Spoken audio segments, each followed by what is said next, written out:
Olá, meus queridos, então, dando sequência ao nosso estudo de formas de governo, nós já vimos algumas formas de governo, né? Então, nós vamos ver agora por que naquele tempo era assim. Assim como essa mentalidade fechada, né? As pessoas eram tudo mais rústica, mais brusca, né? E faziam algumas coisas bem diferentes. Então, na mentalidade dos povos das civilizações antigas, mesmo nas experiências mais democráticas, como Atenas, elas se baseavam então em dois princípios. Quais eram? O primeiro falava das mulheres. Olha só como que as mulheres eram consideradas. As mulheres não podiam votar, elas não tinham uma vida ativa na política. A maioria delas se dedicava, sabe o quê? Apenas cuidando de casa e de marido, no trabalho do ambiente do lar. E era só isso que a mulher prestava, para ficar dentro de casa, cuidando dos afazeres domésticos e dar conta de comida e roupa lavada. O segundo ponto tratava então dos escravos. Coitados dos escravos. Eles não eram considerados nada, não eram considerados cidadãos, eles não eram capazes de ajudar o governo, eles não podiam votar, eles não tinham voz, eles não tinham opinião e eles eram considerados, sabe o quê? Propriedade dos seus senhores, como se eles fossem um instrumento de trabalho, como se fosse um objeto. Ah, esse daí é um escravo, então ele faz parte dos objetos de trabalho, digamos assim, né?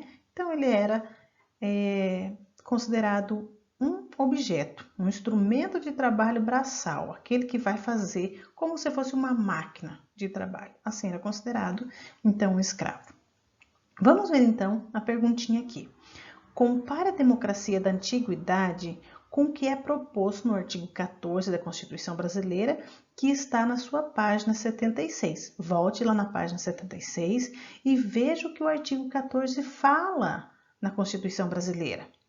Nós vamos perguntar agora para você. Letra A. A democracia em Atenas, na Grécia Antiga, oferecia liberdade política a todos os indivíduos da população? Será que sim? Olha só, se as mulheres e os escravos não tinham vez e voz, será que essa democracia atingia todos os indivíduos da população? E as mulheres e os escravos não faz parte dos indivíduos da população? Será? Letra B. Podemos dizer que atualmente vivemos em um país democrático? Sim ou não? Justifique sua resposta. Hoje em dia, nós, brasileiros, participamos das políticas? Nós votamos? Nós podemos dar nossa opinião? Como é que é? Pense bem. Letra C. Nos aspectos da atual democracia brasileira, os direitos políticos e a cidadania são diferentes da democracia de Atenas antiga? Será que é diferente? Lá em Atenas, então, os cidadãos, eles tinham direito político apenas, sabe quem? Os homens. Apenas os homens, os que eram nascidos livres, né? Os que eram nascidos em Atenas, eles eram livres, o que quer dizer que era só 10% da população. Então, era muito pouco, né? E então, a nossa democracia, ela é igual à de Atenas? Explique aí sua resposta. Letra D. Cite exemplos práticos do exercício da democracia no dia a dia das pessoas. Aqui, né? No nosso contexto agora. Como é que nós podemos exercer a nossa democracia? Como que a gente pode dar exemplos da democracia? Será que quando a gente os pais, né, vão para a urna votar? Será que quando a gente respeita dentro da escola, da sala de aula, quando nós criamos leis juntas, né? Dentro da sala de aula, regras de comportamento, regras disso, regras daquilo, que todos participam e votam. Será que isso não está sendo democracia? Será que isso não é um exercício prático, um exemplo prático do nosso dia a dia? Quando nós obedecemos às leis do trânsito, quando nós obedecemos, então, a associação dos bairros, quando nós expressamos a nossa nossas ideias na igreja, nossas ideias na sala de aula, quando damos a nossa opinião, né? Será que nós não estamos respeitando, então, essa democracia no nosso dia a dia? Vamos ler, então, o que o box fala ali embaixo, tá? Segundo a atual definição de democracia, o interesse geral dos cidadãos deve estar em primeiro lugar na administração das comunidades como um todo e também do país. Apesar de todos sermos indivíduos com interesses e preferências particulares na vida em sociedade, temos o dever, enquanto cidadãos, de respeitar a vontade geral do povo expressa nas leis.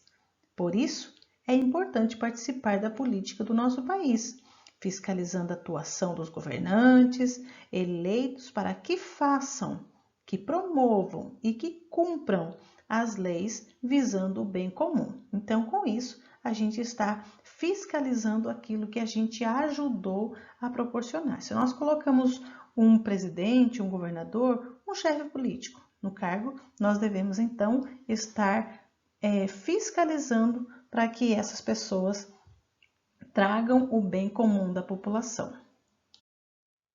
Mas o que é essa tal da república, então?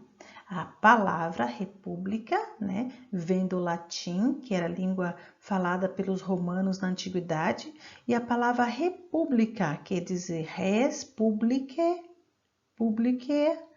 quer dizer coisa pública. Então, república quer dizer coisa pública, significa que a natureza, os bens valiosos, as boas oportunidades e o poder de um país não pertence a ninguém especial, mas de todos, ou seja, ao povo inteiro, a todos os cidadãos, não a uma família, a um grupo separado, privilegiado, não, a todos. A república foi criada pelos romanos no século 6 a.C. Antes disso, até 509 a.C., Roma era governada de forma monárquica. Lembra? Monárquico, um rei, por um povo estrangeiro, os etruscos. E após a expulsão desse povo, os romanos destituíram a monarquia e estabeleceram o sistema republicano, passando o poder para governar a cidade às mãos do povo, ou seja, os habitantes originais de Roma. Então, foi eles que ajudaram a formar as regras, as normas, as leis de convivência e tal, e eles ajudaram então. Então, o governo como coisa pública, que era a república, coisa pública, né, pertence ao povo e elaborava então as leis e controlava a cidade a partir das seguintes instituições públicas. E nós vamos ver então quais foram as instituições públicas que elaboravam essas leis então para benefício do povo. Então, dentro dessa coisa pública que era o governo, que pertencia ao povo, eles então criaram a magistratura. Entre os magistrados estavam 2 cônsules, né, que eles eram eleitos para comandar o exército e dirigir a política. Tinham os censores, que cuidavam do recenseamento. Lembra que a gente viu o censo no início do ano? O recenseamento, a organização dos cidadãos por tribo, domicílio e renda. E tinha o Edes, que era os encarregados de conservação da cidade e dos jogos, festas festivas e religiosas. E tinha os questores, que eram responsáveis, então, pelas finanças. Mas tinha também o Senado. O Senado era um conselho de anciãos composto por grandes proprietários de terra, que eram chamados de patrícios. Esse conselho conduzia a política interna e externa. Ele propunha as leis da Assembleia e também controlava as finanças. Então, o Senado era controlado pelos patrícios. Agora também tinha as assembleias. As assembleias que havia a Assembleia Tribal, que elegia então os magistrados. E tinha os comícios, que elegiam os cônsules, e os conselhos dos plebeus, compostos por comerciantes, artesãos, pequenos agricultores, que cuidavam dos interesses da plebe, um grupo social mais pobre então. Mas apesar de ser uma república que era coisa pública, a sociedade romana então foi por muito tempo dominada pelos patrícios. Lembra quem que eram os patrícios? Aquela parte mais rica, né? A parte rica. Eram os descendentes dos antigos habitantes de Roma, que os patrícios receberam por herança as melhores e maiores terras da cidade. E eles tinham prestígio social, econômico, eles eram, não sei porquê, mas parece que hoje a gente pegou o nome dos patricinhos, né? As patricinhas, os patricinhos, né? Talvez tenha sido por isso. Eles eram os riquinhos da época. E, na verdade, a política romana e a maior parte dos cargos políticos eram ocupados por quem? Pelos patrícios, porque eles tinham poder e nas suas mãos, né? Porque eles tinham dinheiro. E por muito tempo, essa desigualdade na participação política foi questionada pelos plebeus. Quem que são os plebeus? Eram os indivíduos mais pobres. Eles eram membros da classe inferior de Roma antiga. Era os pobres. Quem era pobre era plebeu. E os patrícios eram os ricos. Então, os plebeus ficaram enfurecidos, né, e questionaram por que aquelas leis favoreciam mais uns do que os outros e por que eles não tinham pouca participação nas divisões, nas decisões e nas participações governamentais. Então, de 494 a.C. até 284 a.C., houve entre os patrícios plebeus diversos enfrentamentos. Eles então brigaram, questionaram e resultaram em algumas conquistas. Isso foi muito importante. Quando a gente questiona alguma coisa e não aceita qualquer coisa goela abaixo, a gente discorda, a gente pode conseguir alguns benefícios. Então, eles conseguiram o fim da escravidão por motivo de dívida, foi criada a legalização de casamento entre patrícios e plebeus, teve o livre acesso à magistratura, a admissão de plebeus como membros do Senado e também teve a transformação das decisões do Conselho dos Plebeus em leis. Então, nós vamos fazer agora a questão número 2. Dentre as conquistas do plebeu, qual você considera mais importante? E você diga, então, a qual você achou mais importante, tá? A número 3, que problemas pode ocorrer quando o poder fica centralizado em uma só pessoa? Lembra o rei? Parecia um deus. Qual o problema que pode ocorrer? Diga aí. Número 4, a divisão do poder, como ocorria no governo republicano da Roma Antiga, é uma boa forma de organizar o governo? Sim ou não? Justifique a sua resposta. A número 5 diz, que diferença e semelhança há entre a participação popular do sistema republicano da Roma Antiga e na atual República Brasileira? Qual é a semelhança e a diferença entre esses dois poderes, antigo e o atual? No Agora é a sua vez, você vai ter a oportunidade de falar e escrever a respeito sobre disso, né? Vimos que ao longo da história, a organização do desenvolvimento do Estado deram lugar a diferentes formas de governo. No Brasil, as leis se desenvolveram em favor da igualdade entre os cidadãos e da maior participação popular na política. Ainda assim, a democracia continuava sendo um desafio. O ideal que precisa ser ampliado e aperfeiçoado a cada dia. Muitos debates ainda precisam ser feitos e deve haver cada vez mais respeito entre as pessoas para que se possa alcançar o bem comum.